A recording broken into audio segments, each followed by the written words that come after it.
So I think makes it more valuable if it's American made.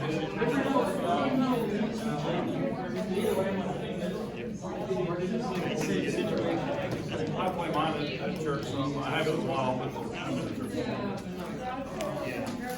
You guys ready? So, housekeeping.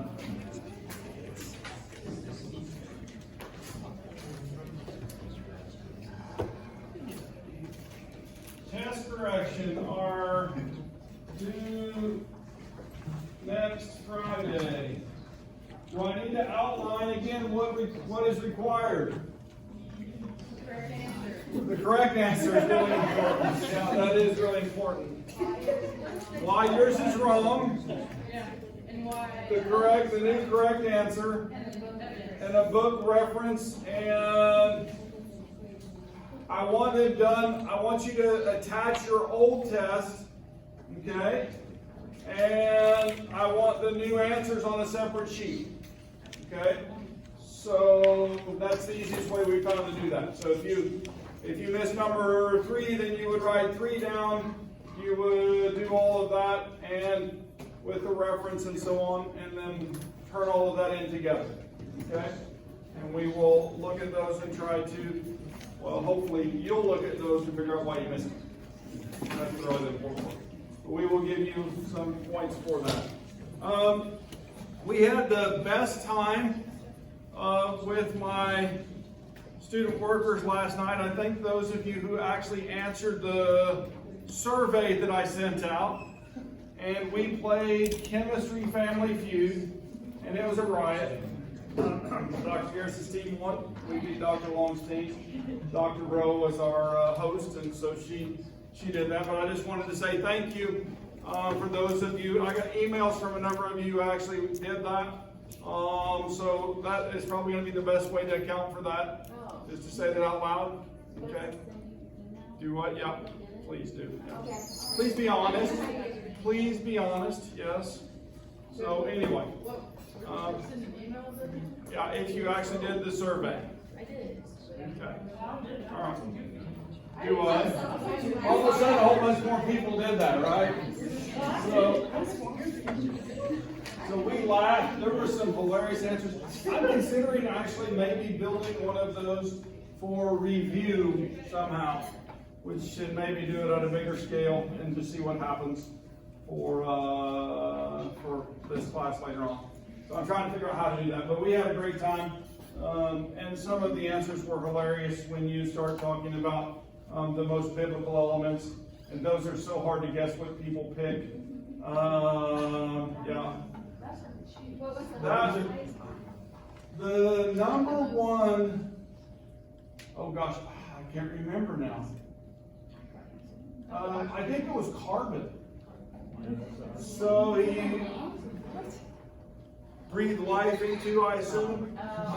The one I thought of was sulfur, fire and brimstone, and then I thought maybe sodium from pillar of salt, right? But sodium chloride was picked by somebody, so, but that's not really an element, right? Maybe we should do the most, but anyway, we'll do some more quizzes like that and try to get those. It was fun. I mean, it really was. We laughed and had a good time. So we try to do some team building with our workstation in the chemistry department. And so we always, when we have a meeting, we try to conclude with a game. Last night we had chili, so that was good too. Ate together, talked about what we needed to change and things we need to improve, and then we play a game. Fun? Yeah. Next year there'll be a few spots, right? Chemistry majors get first priority, but after that we take other majors. Okay? So just throwing it out there. No, not next semester, but the following year in the spring, in the fall, we'll have we have a number of people graduating in May. So, yeah. All right. I believe we finished on this determining whether this molecule was polar or not. Is that correct? And what did we decide? Is this polar or non-polar?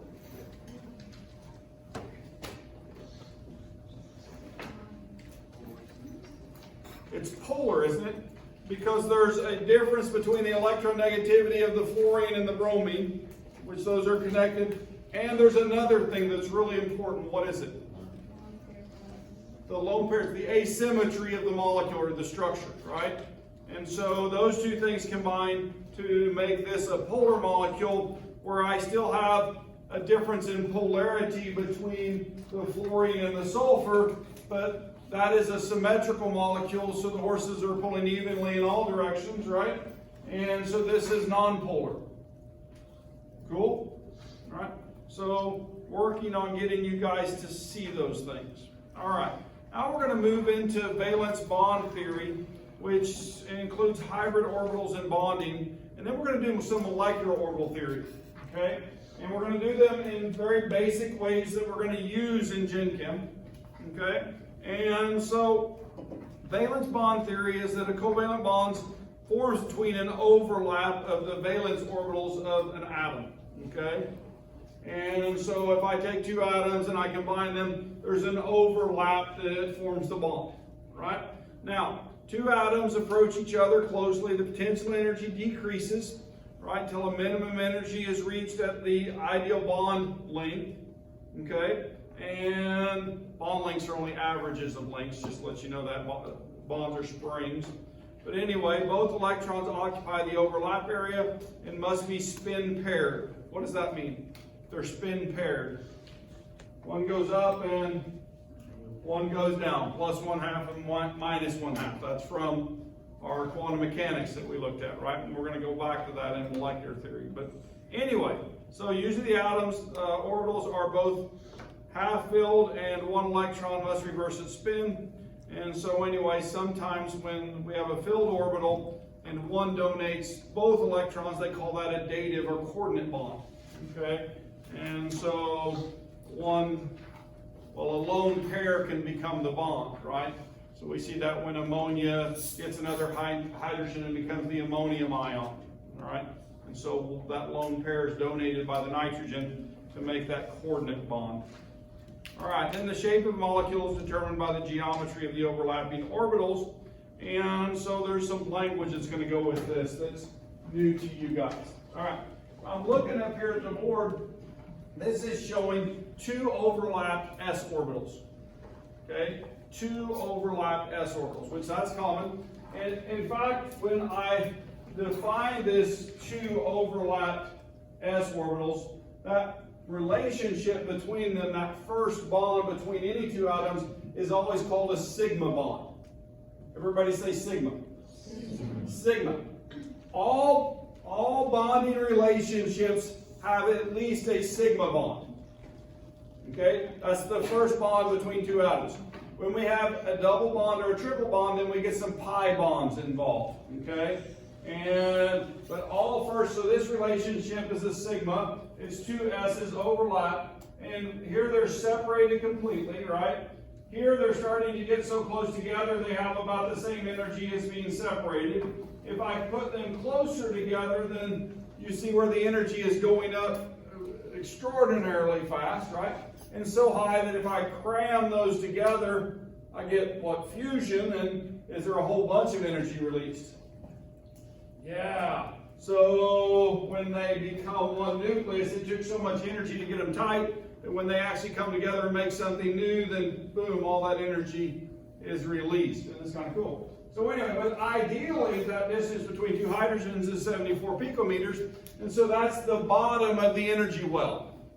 You guys, that's a language that you'll hear, energy wells, right? And so the ideal bond length is 74 picometers. That's at the bottom of the well. Okay? Cool? Yeah. All right. So this is a different relationship. This is a hydrogen with a chlorine.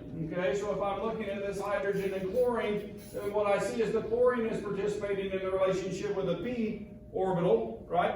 And the hydrogen is using its s orbital, and so they come together and share electrons in that space, right? And what kind of bond do I call that? Sigma bond, right? See, I'm just checking, right, to see if you were listening a second ago. So the predicted result is a linear molecule with increased electron density along this axis, and HCl is considered linear. Okay, so those orbitals overlap. Now here I have H2O. And this is where there's a breakdown from what we've been doing with orbitals and structure that we've been talking about with our Lewis structures. Okay? And so if I'm looking up there, and if you'll remember right, there are three planes, right? X, Y, and Z, and our pi orbitals exist in those planes, right? You guys with me? So that means that if I've got, there's another marker. Check right one right here. So, in other words, what I'm trying to show with this is that there are p orbital that sticks in and out of the board, right? And then on the x and y axis. You guys with me? All right. So now, if I take the hydrogens, right, and I attach my oxygen and my hydrogens, and I bond with the p orbitals and an s orbital, I have a question. Based on this coordinate system, what's this bond angle? Based on that coordinate system, what would be the bond angle? It would be 90 degrees. Okay, you guys with me? And so, in reality, when I have water, you guys remember we talked about this multiple times. It's going to be less than 109.5 in a tetrahedron, right? Or what's observed with water is 104.5. So, there's a disconnect between these two. You guys with me? And so, it's not to say that a p orbital can't participate in bonding, and we say that it does in the HCl example, but here something else happens. Okay? Have you guys ever heard of a hybrid? What's a hybrid? Well, being like in the animals, you have like a hybrid animal, you know, you mix like, you know, for instance, like an Angus cow with like a Seminole cow, or like a Seminole bull, and then hopefully you get the best of both. You get the best of both worlds. So it's a cross between two species, right? The same thing is happening here, except the species that we're going to talk about, or at least initially, are S and P, right? And so if I'm talking about S and P orbitals, then in a valence shell, I can, well, hybridize these into some new orbitals, okay? So if I take an S orbital plus a P orbital plus P orbital, and make new orbitals, then I get an sp3 plus an S, oops, I forgot the S, sorry.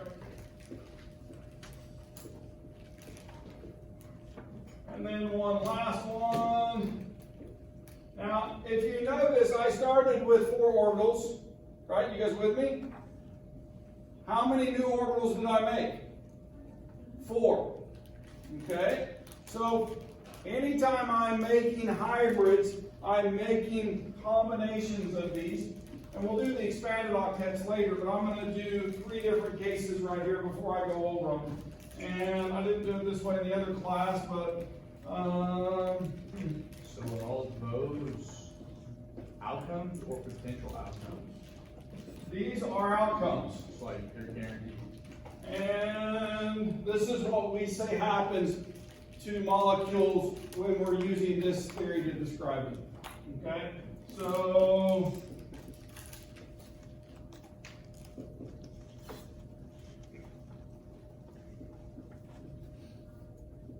all right. So, I've got 3 different cases on the board. I've got sp3, I've got sp2, and I've got sp. Now, what we're dealing with in this is structure, okay? And so when I have this combination, then what I have made is a tetrahedron. and I'm tetrahedral with the shape of my molecule. Okay? So when we're talking about that H2O, then what we're talking about is that electronic structure is tetrahedral, isn't it? And so to do that, then my S and P's have had to recombine into these hybrid orbitals to make this shape. Okay? Now can you guess what sp2 makes? Not bipyramidal, trigonal planar. Three things, right? So you should recognize those trigonal planar molecules, and that center atom has undergone a sp2 hybridization. Okay? And then the last, guess what it is? Linear, isn't it? Okay? So I'm putting those into your brain ahead of time. We're talking about hybrid orbitals equal the number of atomic orbitals being combined. The shapes and energy of the atomic orbitals being combined determine the shapes of the hybrid orbitals. We'll see those shapes, okay? And then several types of hybrids are possible. The type formed is one that results in the lowest possible energy for the molecule. All right? So atoms hybridize when bonding is imminent, and the cost of the energy of forming a hybrid orbital is offset by the lower energy of the final molecule. And so, carbon, right? Carbon commonly makes this hybridization, okay? And how many bonds does carbon make with other things? 4, doesn't it? Right? So an example of carbon as a sp3 would be methane, if you would like to use that. Right? And that's both in its electronic structure and its molecular structure. Okay? So sp3 hybrid orbitals each have filled, react with something else to make something new. And so now we can do this through energy diagrams, right? And I wanted to say it was my Pekin text that I used way back when I taught that. It actually shows another step in this. It shows promotion. When I'm getting ready to bond and I've got that energy barrier that I need to overcome, then you notice that there are 4 electrons for carbon, right? 2 in the 2s, and then 2 in 2 lobes of the sp. Remember, we fill those individually and then go back and pair them when they're at the same energy level, right? And then there's a promotion step. I take one of these electrons, bump it up to the 2p, okay, and promote and then hybridize to these new orbitals. Those new orbitals have 1 electron each in them, so I can make 4 bonds. Okay? Now I'm going to ask a question, right? And I want you to use some thought with this. If I move over 1 element to nitrogen, right? And I want you to go back to this energy diagram, how would it change? The first one would be like sp4. No, it would still be sp. It's going to be sp3. That's when we're doing that. It's going to be sp3. It's going to make 4 positions, right? But look on the right-hand side. What's going to be different on the right-hand side? There's going to be 1 more electron, isn't there? Right? So that means that one of those is a pair, right? And when we draw the structure, right, in H3, then what we see is that it is a tetrahedron electronically, but that lone pair shows up in the electron fill in the same fashion, right? And so you can identify that. In fact, in practice, it's often better to do it through molecular orbitals and electron fill when we're trying to learn things about molecules. Okay? So anyway, cool? Yeah. All right, so that's an sp3. Here's the shapes of the orbitals on the left that we started with. And so we have one sphere that's an S, right? That's the shape of an S orbital. And then we have our 3p lobes, X, Y, and Z. And they change into 4 sp3 hybrids. This is them put together into a structure, okay? And so that structure you see is going out in 4 different directions, and then we can have overlap in each of those directions to make bonds. We can add 4 hydrogens or 4 carbons or whatever that may be that we're going to put there. So this is showing the carbon, then the nitrogen, and then we see oxygen. And so if we went back to that electron fill diagram, you can see with the oxygen that there's 2 lone pairs, right? And so where we talked about one of these would have a pair in it, well, for oxygen, 2 of these would have a pair, and we would have 2 positions for bonding, okay? Where we need 2 additional electrons in that valence shell. Cool? So this goes back to why things make the number of bonds they do, doesn't it? So we taught you that first, but this is why. Isn't that weird? Yeah, I know. We do things backwards sometimes. So anyway, but this is really scary if you don't already have a mental picture of a molecule and its shape and those types of things. Or in my mind it is. And so I think that's kind of why we do it that way. So what's a sigma bond? The first bond between 2 atoms. So if I were to ask you to identify whether this is a sigma or pi bond, what would you say? It's a sigma bond, right? Now, if I had a double bond, okay, so let's make a double bond on something.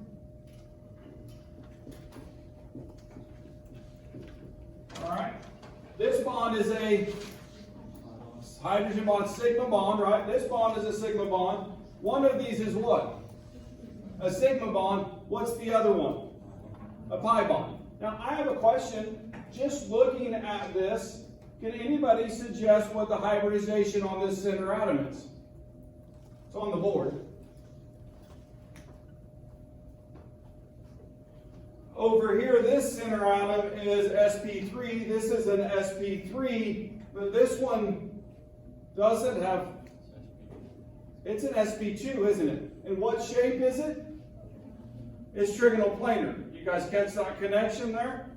Okay, so sigma bonds are the head-to-head overlap of any type of orbital as long as the overlap occurs along the inner nucleus axis, right between the nuclei. Yep. So, as I'm noticing, like, whenever you do like a p orbital, like I got the first p orbital, I like the 6.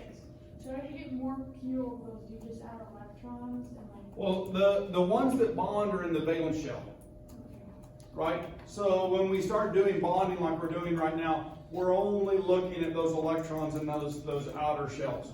And for this class, when we're doing these this type of bonding, we are going to expand this just a little bit, okay? And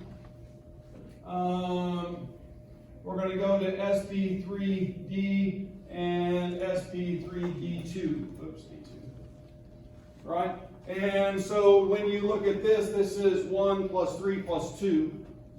That's 6, isn't it? And so those 6 bond systems, which are octahedrons, right, are this. And this is our 5. Okay? So these are our 2 expanded octets. And so they hybridize into new orbitals that allow that are sp3d and sp3d2 that allow for those expanded octets. Cool? All right. So this is explaining that through valence bond theory. All right, internuclear axis. So here's some examples of our sigma bonds. So we talked about that up above with the 2 hydrogen bonds, 2 s orbitals combining. We're showing the s and p again, and then we're showing 2 p orbitals making a single bond. But when we get into structures where we can't use the p orbitals because the bond angles don't match, then we make hybrids, and those hybrids are, for example, sp3, and this is showing 2 examples of sp3 bonding. And when I have those directly between the nuclei, on the axis between the nuclei, what do I call that relationship? Sigma, okay? That's a sigma relationship. Don't make that any harder than what it is. It's just saying that's a bond directly between 2 atoms. It's the first bond, okay? All right. sp2. So I have one example of sp2 already on the board, right?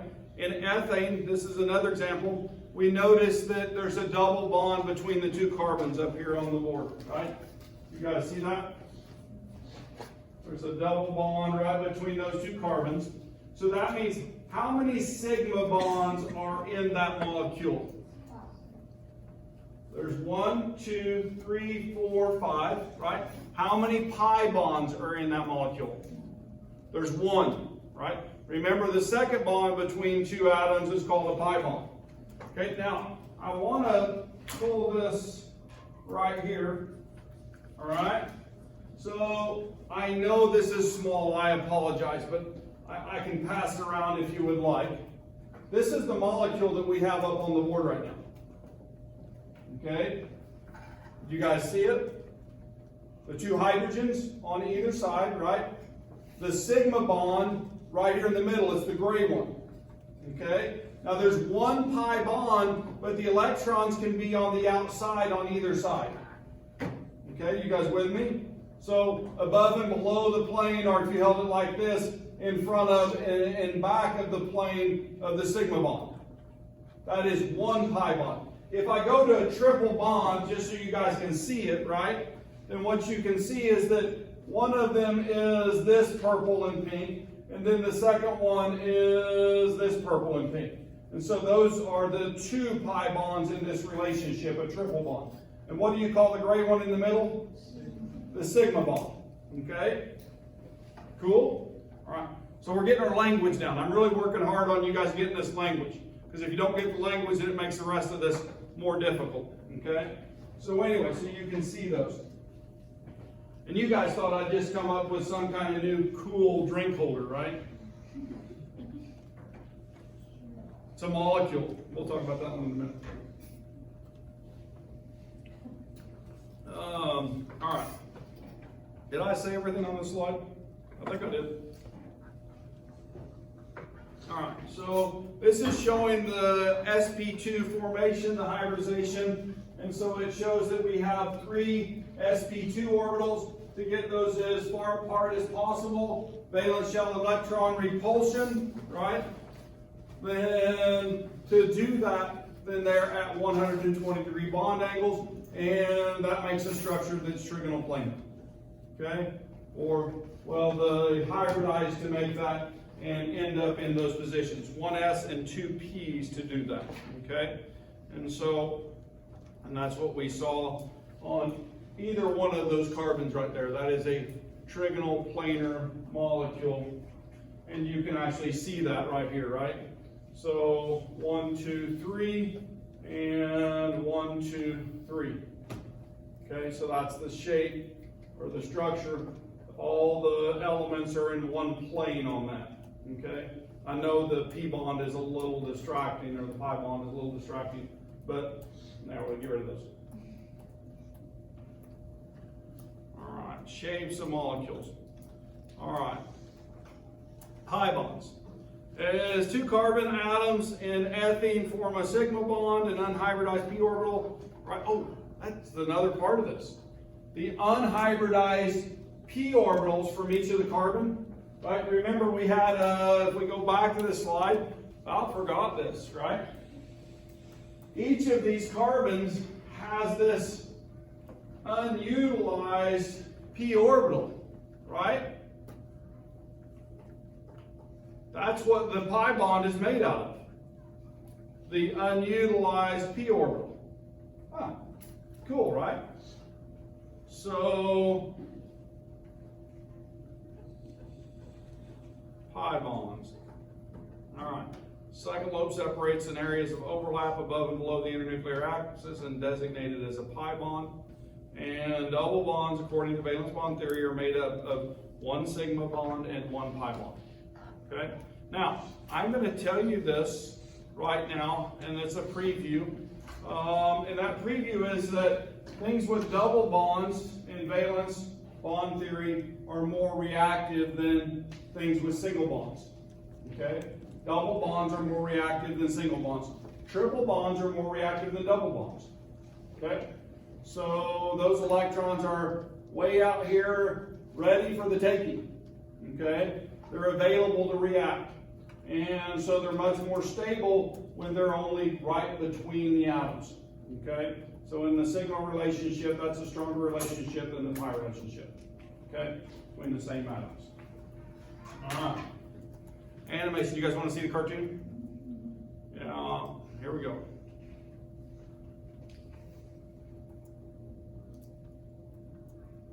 Oh, they oriented, and now we have a new molecule. I just love those. Do we want to watch it again? One more time. Yeah. So let's go over this just for a second, make sure everybody is seeing what I'm seeing. I'm seeing a hydrogen right there. You guys see the hydrogen? And it's bonded to one of the sp2 hybrid orbitals, right? So that's the green is an sp2 hybrid orbital. And then we have a second one going back there, and that's another hydrogen to another sp2 orbital. The third sp2 orbital is coming right over here and making the sigma bond there. Okay? Now I have a question. Are these sigma bonds also? Yes. By definition, those are sigma bonds also. All right?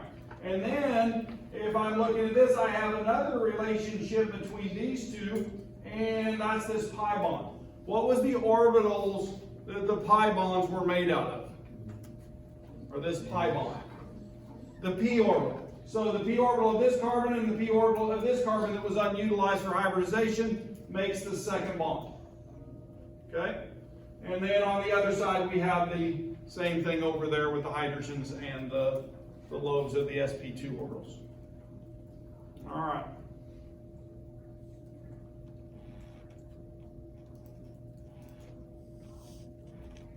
All right.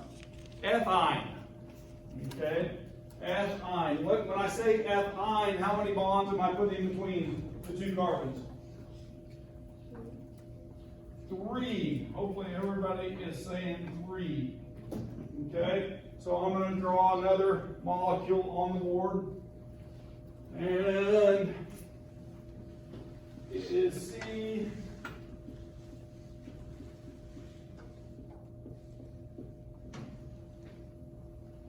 There it is. Ethyne, or acetylene is another name for this molecule. Okay? What's the hybridization?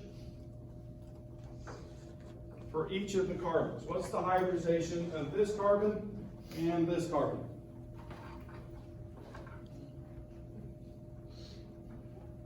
Are you wanting to say sp?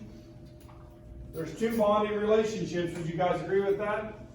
There's two sigma bonds, right? And so you need an orbital for each of those sigma bonds, don't you? To occur. And so I have two bonds on each of these, so that means I have two orbitals that are bonding. And what's the shape of that molecule? It's linear, isn't it? And so that's what this is talking about. Now, I have a question. If I have an S and a P that I've hybridized into SP or SP1, you can do that sometimes, we will put that there. All right, if I've hybridized those, then what's remaining? I've got an additional 2 P's, don't I? And they're unhybridized. All right, you guys with me? So how many bonds can I make with those two unhybridized P orbitals? I can make 2, right? And so what do we notice here? There's 2 pi bonds and a sigma bond in this theory, okay? So, or a triple bond is what we would call that. And I brought an example of that. I held it up a minute ago, and you may not have realized what it was, but here's my 2 carbons, right? They're the black, if you can see those. And then here's my 2 hydrogens on the outside. And then I've got my first pi bond above and below the axis, and my second pi bond in front of and in back of the axis. Okay? And so that's the bonding relationship of this molecule, and when we're looking at that. All right? Structurally, that's what we see. And is this more reactive than this? Yes. This is a double bond. All right, this is a triple bond. This one is most reactive, second most reactive, least reactive. All 2 carbon systems, right? You guys with me? Did these help? Yeah. Okay, so it's kind of hard to picture sometimes. This is going to go through what I've been talking about, and it's going to show the 1s and 1p plus the 2p's going to 2 sp hybrid orbitals and 2 p orbitals. And so I have that linear relationship with the hybrid orbitals. And so those then form bonds along the sigma axis, and then the p orbitals form the pi bonds. And so anyway, here it is. I know if you guys want to see the video, it's a classic.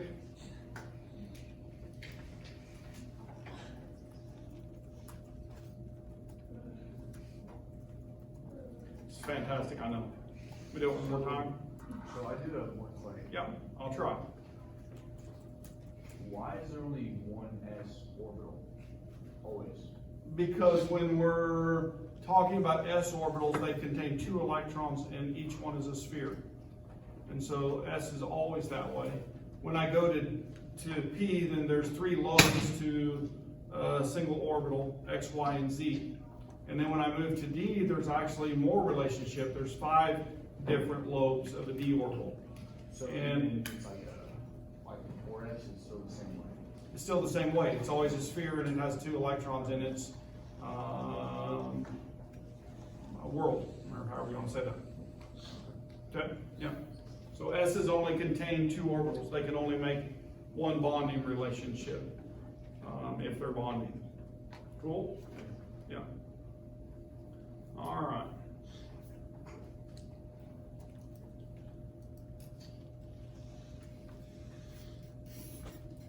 So I started with this on the board. Did you guys catch that? So this, because I think that it helps to have that in mind as we're working through each of these, all right? And the relationships that the SP is linear, the SP2 is trigonal planar, and the SP3 is tetrahedral, and that you already have a grasp of what that is to do that from a Lewis structure. And note that, well, those shapes and structures come from something more complex. And in reality, that in my mind, it comes from molecular orbital theory. This is maybe more useful for structure, but it misses some things, and we'll talk about that in a little bit. But anyway, let's practice this. And it says determine the molecular geometry of formaldehyde, right? The hybridization of the center atom, and identify the sigma and pi bonds. So why don't you guys try this?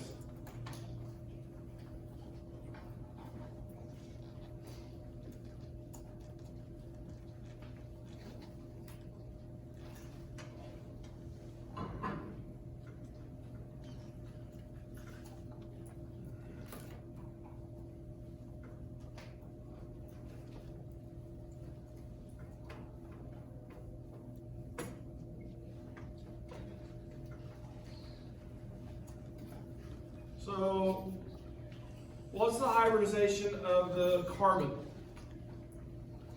What's the hybridization of the carbon? Many people are saying sp2. Yeah. And sp2 makes 3 bonds. There are 3 sigma bonds. You can identify those, right? Yeah. Each one, the first bond between each of those. And then there's a pi bond between carbon and which element? The oxygen, okay? Now, I'm going to ask a question that's connected to this. This doesn't ask you to do this, but if I'm looking at the oxygen, okay, what's the oxygen's hybridization?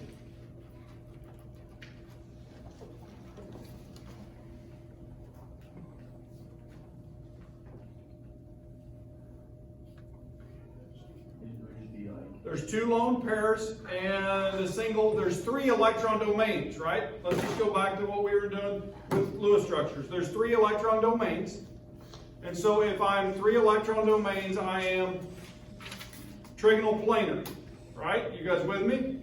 I'm trigonal planar. So that means that the oxygen in that position is a trigonal planar relationship, or sp2, okay? And then what's it using its additional p orbital for? The pi bond, yeah. And so it's hybridized into that shape for its structure also, okay? So that we can make that double bond relationship between the carbon and the oxygen. So they both have hybridization going on, okay? Why doesn't the hydrogen hybridize? It only has one s orbital. It doesn't have a p orbital to hybridize into. And how many bonds can it make? One. Okay? So it remains an s orbital bonding to that hybrid orbital. Now, so that means, I want you guys, this is something that's really important, does every bond contain a hybrid orbital? Absolutely not. Okay? There are examples that I've given you where an S and an S are overlapping, an S and a P are overlapping, two P's are overlapping.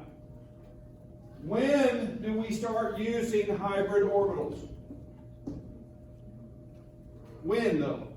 When do we use them when we're building structure? When the structure bond angles of the orbitals don't match the structure that we find in the molecule. Okay? Now we can reversely calculate those, but we're not doing it that way for general chemistry. Okay? For general chemistry, we're knowing the relationship when I have three things around the center, that we're going to put those electrons as far apart as possible. And you can see when I do that in that relationship that this is 180 and this is a linear molecule. And so that means that this has to be an sp, hybridized carbon. Okay? So that's the direction that I want you to approach from. Cool? All right.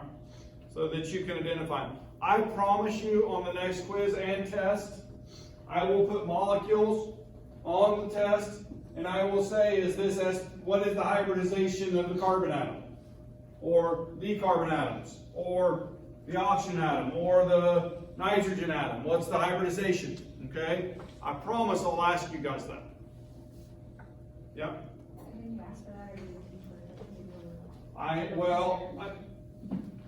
Depends on the way I ask it. If I ask for hybridization, I'm looking for sp, sp2, sp3. Okay? If I ask for sp3d, or d2. And so I'm asking for those in that relationship. If I ask for the molecular structure or the electronic structure, then I'm asking for these words. And are they connected? Absolutely. To see one, you have to be able to see the other, in my mind. Yeah, this is truly language right now. And I forget sometimes. I was having a conversation with my quantitative analysis class, juniors and seniors in chemistry. Most of them work for us in the chemistry department. And I was talking to them about equilibrium mathematics. And I said, how many people understood what I said today? And everybody raised their hand. Okay?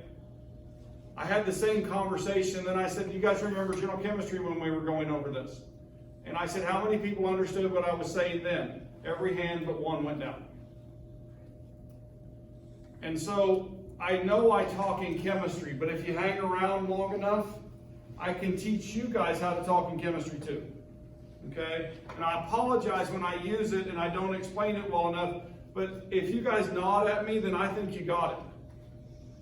Even just one person in the room. So if you're not getting it, you have to tell me. Okay? And I forget that sometimes. I try to bring it to levels that I think you can grasp and then start using that to build your language and your procedural tasks to do things. All right? I know it's not perfect. Okay? I try to then give you homework. By the way, how is sapling going? You guys do like 3 problems, 10 problems last night? Because I noticed there's a few people behind, and I'm trying to encourage you to get caught up. And you can only do that by doing a few problems a day, right? Or sitting down and doing them all weekend. Not sapling, achieve, I call it. I'm sorry, that's the old name, okay? I can't, it's, see, it's chemistry language. We've adapted a new language, and I'm still using the old verbiage, right? Yeah, I apologize. The online homework, how's that? Yeah. There are a few people that are behind on that. How about this one? All right, this looks really ugly. Don't make this question harder than what it is. Okay, it says determine the total number of pi bonds, sigma bonds and pi bonds in the following molecule, which is a pain reliever, acetylsalicylic acid. Would you guys like the other name for that molecule? Aspirin. I like that one. Yeah. So, what's your strategy on this? I'm just going to get it to sigma bonds, I'm going to count the total number of bonds. Okay, between two atoms. That's what I did. And then the book, your book did it a little differently, but how many we got? 21 bonding relationships throughout that molecule. So that's through H, C, and O? Any bond on there. Okay. Is that the total number? I don't know. I'm asking you guys, I can't remember. I've answered this, but I don't remember. Do you think that's right? Okay, so 21 total bonds. All right, that's the number of sigma bonds. Okay, you guys with me? That's the total number of bonds. Now that's counting a double bond as one, right? Right? How many double bonds are there? 5. And are there any triple bonds? Would that make a difference? For a triple bond, there would be 2 pi bonds, right? You guys with me? Okay? But if they're all just double bonds, there's 5 pi bonds. Okay? So that's not too bad, is it? It looks like a really ugly question because it's got this great big structure and it's got this acetylsalicylic acid, right? But we can relieve some of the pain by just simplifying it to what we're looking for. Didn't go very well. I thought that was a good joke. Come on. Oh my gosh.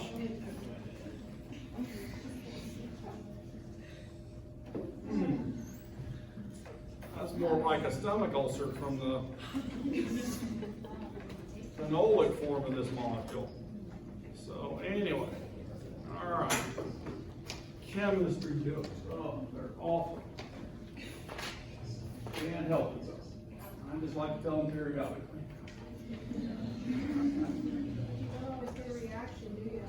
I don't always get a reaction, just having it.